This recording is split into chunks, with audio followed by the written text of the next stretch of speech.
এই জিনিস নিয়ে যখন একটা ইলেক্টেড বডি এসে যাবে, আমি বললাম যে আমার সময় খুবই কম, আই এম অনলি হেয়ার, এখন আজকে হয়তো বা 20 দিন হয়েছে, খুব সম্ভব 20 দিন 22 দিন হয়েছে।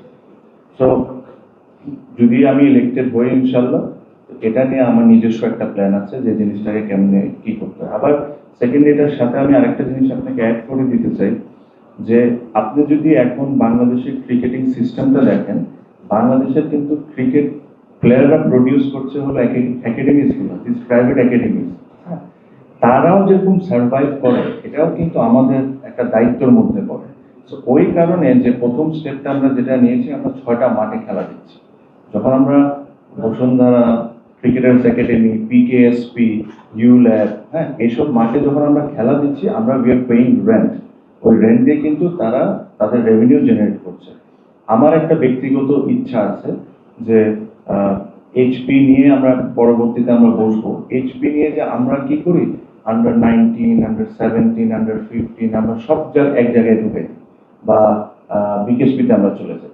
আমার কথা হলো যে এই যে প্রাইভেট একাডেমিস গুলো আছে, এদের কিন্তু থাকারও ব্যবস্থা আছে, মাঠও আছে, সব আছে।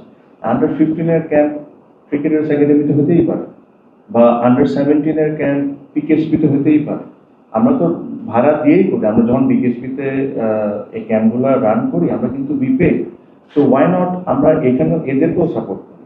সো ডাইরেক্টলি এন্ড ইনডাইরেক্টলি এই প্রাইভেট একাডেমিজ গুলাকে বিসিবি সাপোর্ট করা শুরু করতে হবে। And this was the first step, যে আমি চেয়েছিলাম যে এদের মাঠেও খেলা হবে, বিকজ হয়তোবা উইকেট ভালো না হইতে পারে এই সিজনে, খেলাটা হওয়াটা ইম্পর্টেন্ট বেশি ছিল আমার জন্য, উইকেটের কথা চিন্তা করা হচ্ছে।